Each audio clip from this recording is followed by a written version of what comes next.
Hello, সবাইকে স্বাগত learning with পূর্ণ ইউটিউব চ্যানেলে। আজ আমরা আলোচনা করব দ্বাদশ শ্রেণী তৃতীয় সেমিস্টার শিক্ষাবিজ্ঞান বিষয়ের রাধাকৃষ্ণন কমিশন সম্পর্কে 50টি গুরুত্বপূর্ণ এমসিকিউ।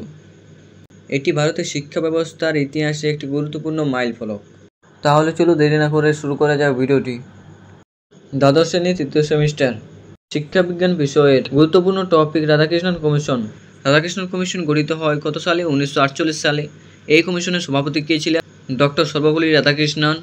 কমিশনের মূল উদ্দেশ্য কী ছিল? উচ্চশিক্ষা পুনর্গঠন। কমিশন কত সদস্য বিশিষ্ট ছিল? 10 জন। রিপোর্টটি প্রকাশিত হয় কবে? 1949 সালে। এই কমিশনের সুপারিশ অনুযায়ী ডিগ্রি কোর্সের মেয়াদ কত বছর? 3 বছর। রাধাকৃষ্ণন কমিশন কোন স্তরে শিক্ষার উপর কাজ করে?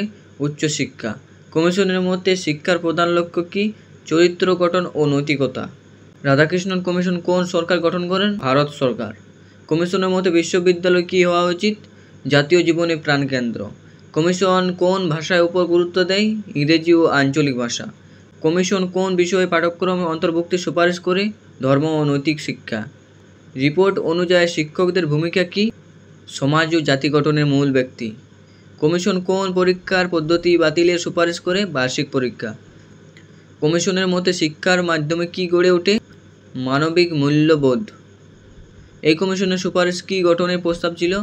বিশ্ববিদ্যালয় অনুদান কমিশন ইউজিসি। কমিশনের মতে শিক্ষার সাথে কোন বিষয়ের সমন্বয় দরকার? জীবনের বাস্তবতা।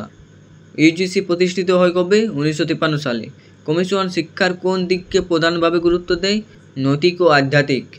রাধাকৃষ্ণন কমিশনের মতে কাকে আদর্শ শিক্ষা বলা হয়? যিনি চরিত্রবান ও জ্ঞানী। কমিশনের মতে গবেষণার জন্য কোন ব্যবস্থা থাকা উচিত? গবেষণা কেন্দ্র। কমিশন কোন বিষয়কে পাঠ্যক্রমে অন্তর্ভুক্ত করতে বলে? গণতান্ত্রিক মূল্যবোধ। কমিশনের মতে ছাত্রদের মধ্যে কী গড়ে তুলতে হবে?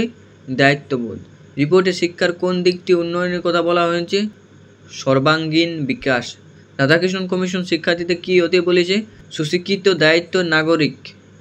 এই কমিশনের অন্যতম গুরুত্বপূর্ণ সুপারিশ কী ছিল? বিশ্ববিদ্যালয়গুলোর স্বশাসন। কমিশনের মধ্যে শিক্ষা ব্যবস্থা কোন পরিবর্তন দরকার? পাঠ্যক্রম ও শিক্ষাদানের পদ্ধতি পরিবর্তন। কমিশনের মধ্যে শিক্ষকতার পেশাকে কিভাবে দেখা উচিত?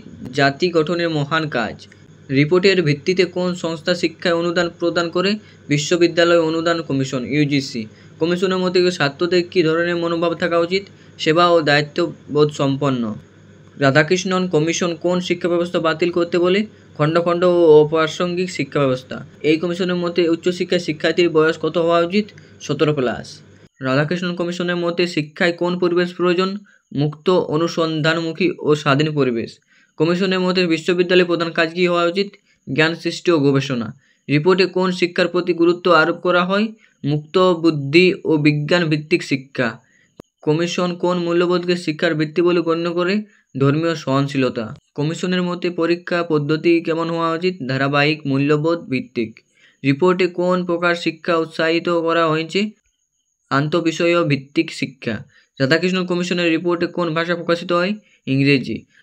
কমিশনের মতে পাঠ্যক্রম কী অন্তর্ভুক্ত থাকা উচিত? দেশপ্রেম ও সামাজিক মূল্যবোধ। কমিশন কোন নতুন নিয়ন্ত্রক সংস্থার প্রস্তাব দেন? বিশ্ববিদ্যালয় অনুদান কমিশন। কমিশন কোন দৃষ্টিতে বিশ্বাসী ছিলেন? মানবিক ও সার্বিক উন্নয়ন। কমিশনের মতে ছাত্রদের মধ্যে কোন গুণ সবচেয়ে জরুরি? আত্মনিয়ন্ত্রণ। রাধাকৃষ্ণন কমিশন কোন শিক্ষার বিরোধী করেছিলেন? মুখস্থ নির্ভর শিক্ষা। কমিশনের মতো পাঠ্য বই কেমন হওয়া উচিত? চিন্তার শক্তি বিকাশকারী। এই কমিশন কাকে বেশি গুরুত্ব দেয়? শিক্ষক ও ছাত্র সম্পর্ক। কমিশনের মতে শিক্ষা কী তৈরি করে? জবাবদিহিমূলক নাগরিক।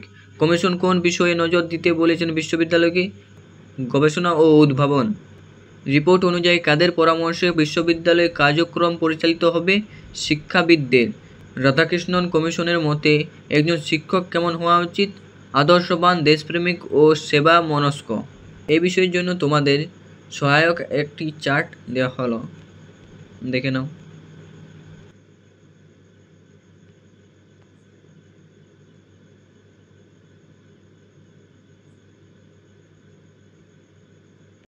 এটা ছিল আজকের ভিডিও। আশা করি আপনি রাধাকৃষ্ণন কমিশন সম্পর্কে ভালোভাবে জানতে পেরেছেন। যদি ভিডিওটি আপনার ভালো লেগে থাকে তাহলে আমাদের চ্যানেলটি সাবস্ক্রাইব করতে ভুলবেন না। ধন্যবাদ। জয় হিন্দ, জয় ভারত।